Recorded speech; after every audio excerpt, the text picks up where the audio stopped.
வணக்கம். இலங்கை செய்திகளுடன் நான் நிரோஷன். விரிவான செய்திகளுக்கு முன் தலைப்புச் செய்திகள்.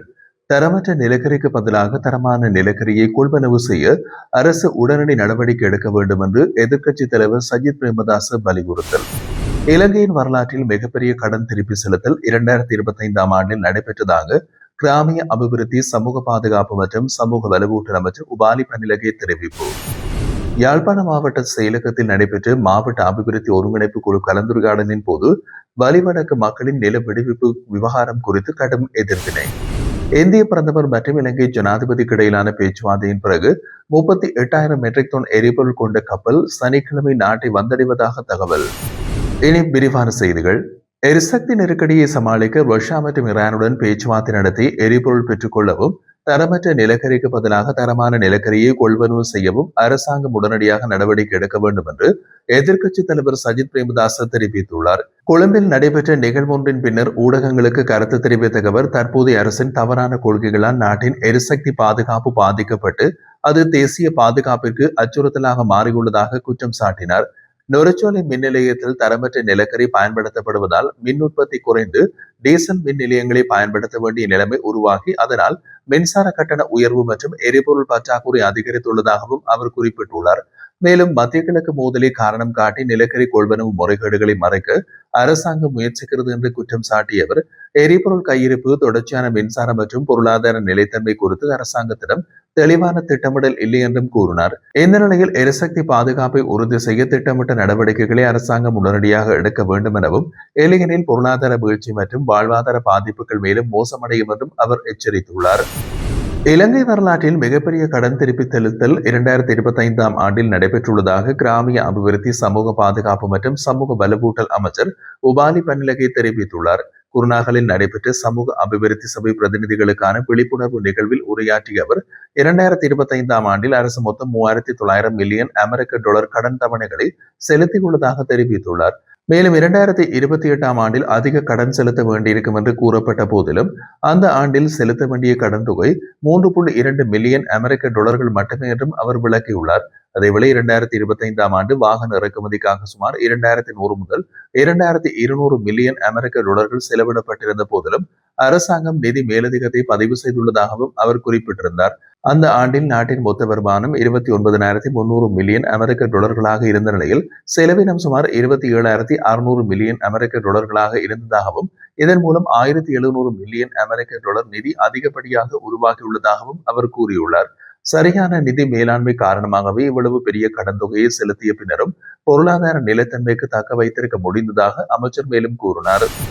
யாழ்ப்பாண மாவட்ட செயலகத்தில் நடைபெற்றிருந்த மாவட்ட அபிவிருத்தி ஒருங்கிணைப்பு குழு கலந்துரையாடலின் போது வலிவடக்கு மக்களின் நில விடுவிப்பு விவகாரம் குறித்து கடும் எதிர்வினைகள் வெளிப்பட்டது. வலிவடக்கு மேல்குடியேற்ற அமைப்பினை சேர்ந்த இளைஞர் ஒருவர் அமைச்சர் ராமலிங்கம் சந்திரசேகரை நேரடியாக எதிர்கொண்டு கேள்வி எழுப்பியதோடு அந்த கேள்விக்கு தெளிவான பதில் அளிக்க முடியாவிட்டால் அமைச்சருக்கு தேவையான ஆளுமை இல்லை என்று கருத வேண்டிய நிலைமை உருவாகும் என்றும் சுட்டிக்காட்டினார். அவர் தொடர்ந்து கருத்து தெரிவித்த போது வலிவடக்கு பகுதியில் கடந்த 30 ஆண்டுகளுக்கு மேலாக இராணுவத்தின் கட்டுப்பாட்டிற்குள் இருந்து வருவதாகவும், அந்த நிலங்களை மக்களிடம் மீண்டும் ஒப்படைப்போம் என்று வாக்குறுதியை வழங்கிய தற்போதைய ஆட்சி அதிகாரத்தில் வந்துள்ளதாகவும் நினைவூட்டியிருந்தார். அந்த வாக்குறுதி எப்போது நடைமுறைக்கு வரும் என்பது குறித்து தெளிவான காலக்கெடுவுடன் பதில் வழங்க வேண்டும் என்றும், அது முடியாத நிலைமை ஏற்பட்டால் மக்கள் மத்தியில் அதிருப்தி மேலும் அதிகரிக்கும் என்றும் அவர் எச்சரித்தார். மேலும் இந்த விவகாரத்தில் தீர்வு கிடைக்காத பட்சத்தில் பொதுமக்களை ஒன்றிணைத்து போராட்டங்களுக்கு செல்ல வேண்டிய நிலைமையை தவிர வேறு வழியில்லை என்றும் அவர் வலியுறுத்தியிருந்தார். மக்கள் வரிப்பணத்தில் இடம்பெறும் மாவட்ட அபிவிருத்தி குழு கூட்டங்களை பற்றிய தகவல்கள் பொதுமக்களுக்கு கிடைக்க வேண்டும் என்றும், ஊடகங்களை கட்டுப்படுத்த முயற்சிப்பது மோசமானது என்றும் வலிகிழக்கு தவிசாளர் தியாகராஜ நிரோஷ் தெரிவித்தார். இன்று யாழ்ப்பாண மாவட்ட செயலகத்தில் நடைபெற்ற மாவட்ட அபிவிருத்தி கலந்துரையாடலின் போது ஊடகங்கள் தொடர்பாக அமைச்சர் ராமலிங்கம் சந்திரசேகரனின் கருத்துக்கு அவர் இதனை பதிலாக குறிப்பிட்டுள்ளார். தியாகராஜ நிரோஷ் தெரிவிக்கையில், மாவட்ட அபிவிருத்தி குழு கூட்டங்கள் மக்களுடைய வரைபடத்தில் நடைபெறுகின்றது. அதில் எடுத்துக்கொள்ளப்படும் முடிவுகள், விவாதங்கள் மற்றும் நடவடிக்கைகள் தொடர்பான தகவல்கள் பொதுமக்களுக்கு தெரியப்படுத்தப்பட வேண்டும். மக்கள் தங்கள் வாக்களித்த பிரதிநிதிகள் என்ன செய்கின்றார்கள் என்பதை அறிந்து கொள்ளும் உரிமை உள்ளதை கூறி ஊடகங்கள் அதை நியாயமான முறையிலே வழங்க வேண்டும் என்றும் அவர் வலியுறுத்தினார். மேலும் ஊடகங்கள் கூட்டத்தை பதிவு செய்யும் நடவடிக்கைகளை தடுப்பது மோசமான அடக்க முயற்சி என்றும் அவர் கூறினார். இதையடுத்து முன்னாள் நாடாளுமன்ற உறுப்பினர் செல்வராசா கஜேந்திரன் யாழ் மாவட்ட செயலகத்தில் நடைபெறும் அபிவிருத்தி குழு கூட்டங்கள் பயனுள்ளவையாக உள்ளதா என்றும் சந்தேகம் எழுப்பினார். கலந்துரையாடலுக்கு பின் ஊடகங்களுக்கு கருத்து தெரிவித்த அவர், பொதுமக்கள் எழுப்பும் கேள்விகளுக்கு அபிவிருத்தி குழு தலைவர் சரியான முறையில் பதிலளிக்கவில்லை எனவும், வலிவடக்கு மீள்குடியேற்றம் தொடர்பான கேள்விகளுக்கு பதில் வழங்க முடியாத நிலை ஏற்பட்டுள்ளதாகவும் கூறியிருந்தார். இதனால் மக்கள் தங்களுடைய பிரச்சனைகளுக்கு தீர்வு பெறுவது கடினமாகிறது என்ற கேள்வியினையும் அவர் எழுப்பினார். இந்திய பிரதமர் நரேந்திர மோடி மற்றும் இலங்கை ஜனாதிபதி அனுருகுமார் திசாநாயக்கவின் இடையிலான பேச்சுவார்த்தைகளுக்கு பிறகு 38,000 மெட்ரிக் டன் எரிபொருள் கொண்டு கப்பல் 28ஆம் தேதி சனிக்கிழமை இலங்கையை வந்தடைவதாக அறிவிக்கப்பட்டுள்ளது. இந்த அறிவிப்பு வெள்ளிக்கிழமை வெளியிடப்பட்டது. மேலும் ஜனாதிபதி அனுருகுமார திசாநாயக்க மற்றும் பிரதமர் நரேந்திர மோடி இடையில் செவ்வாய்க்கிழமை நடத்திய தொலைபேசி உரையாடலின் முடிவாகவே நாட்டுக்கு எரிபொருள் வழங்கப்பட உள்ளதாக தெரிவிக்கப்பட்டுள்ளது. இந்த கப்பலில் 20,000 மெட்ரிக் டன் டீசல் மற்றும் 18,000 மெட்ரிக் டன் பெட்ரோல் ஏற்றப்பட்டு நாளை கொழும்பு துறைமுகத்தில் இறங்க உள்ளதாக இந்திய உயர்ஸ்தானிகர் ஆலயம் அறிவித்துள்ளது. இந்த நடவடிக்கை இலங்கையின் எரிசக்தி தேவைகளை பூர்த்தி செய்வதில் இந்தியாவின் தொடர்ச்சியான ஒத்துழைப்பின் இன்னும் ஒரு கட்டமாகும் என்றும், அதனால் நாட்டின் தேவையான எரிபொருள் கையிருப்பு உருவாக்கப்படுவதாகவும் அறிவிப்பில் கூறப்பட்டுள்ளது.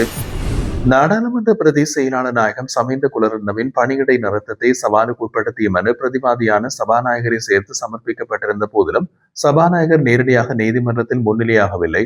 இதன் காரணமாக ஜனாதிபதி சட்டத்தரணி கே கனகேஸ்வரன் சபாநாயகர் சார்பில் மேன்முறையீட்டு நீதிமன்றத்தில் முன்னிலையாக இருந்தார். வெள்ளிக்கிழமை நடைபெற்ற விசாரணையில் சட்டவிரோதமாக தாக்கல் செய்யப்பட்ட குற்றப்பத்திரிகை மற்றும் பிரதி செயலாளரின் பணி இடைநிறுத்தம் தொடர்பான சவால்கள் விவாதிக்கப்பட்டன. முன்னைய விசாரணையில் பிரதி சொலிசிட்டர் ஜெனரல் சாயா ஸ்ரீ நமூனி வழக்கை சமரசமாக முடிப்பதற்கான சாத்தியத்தை பரிசீலிக்க தயாராக இருந்தார். நீதிமன்றம் மனுவின் தொடர்புடைய அனைத்து ஆட்சேபனைகளையும் ஏப்ரல் 20ஆம் தேதிக்குள் தாக்கல் செய்ய உத்தரவிட்டுள்ளது. இந்த மனுவில் சபாநாயகர் ஜெகத் விக்ரம் ரட்ன, நாடாளுமன்ற செயலாளர் நாயகம் மற்றும் நாடாளுமன்ற ஆலோசனை குழு உறுப்பினர்கள் பிரதிவாதிகளாக குறிப்பிடப்பட்டுள்ளனர். நாளை முதல் நாட்டில் எரிபொருள் போக்குவரத்து நடவடிக்கைகள் வழமையான நிலைக்கு திரும்பும் என்று இலங்கை பெட்ரோலிய தனியார் பவுசர் உரிமையாளர் சங்கம் அறிவித்துள்ளது. சமீபத்தில் எரிபொருள் விநியோகத்தில் ஏற்பட்டிருந்த இடையூறுகள் மற்றும் போக்குவரத்து சிக்கல்கள் காரணமாக பவுசர் உரிமையாளர்கள் தங்களது சேவைகளை பாதியாக குறைத்திருந்தனர். இதன் விளைவாக பல பகுதிகளில் எரிபொருள் விநியோகத்தில் தாமதங்களும் குறைப்புகளும் ஏற்பட்டதாக தெரிவிக்கப்பட்டது. இந்த நிலையில் நகரங்களுக்கு இடையிலான எரிபொருள் போக்குவரத்து கட்டணத்தை 25% அதிகரிக்க இலங்கை பெட்ரோலிய கூட்டுத்தாபனம் இணக்கம் தெரிவித்துள்ளது.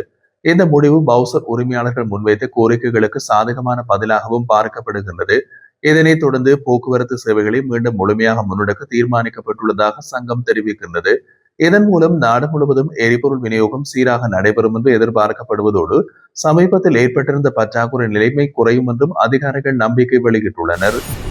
வீதிகளில் வாகனங்களை இயக்கும் போது சிலர் மேற்கொள்ளும் சட்டவிரோத செயல்களுக்கு எதிராக கடுமையான சட்ட நடவடிக்கைகள் எடுக்கப்படும் என்று போக்குவரத்து கட்டுப்பாடு மற்றும் வீதி பாதுகாப்பு பிரிவுக்கு பொறுப்பாக வகிக்கும் பிரதி போலீஸ் மா அதிபர் WPJ சேனாதீர எச்சரிக்கை விடுத்துள்ளார்.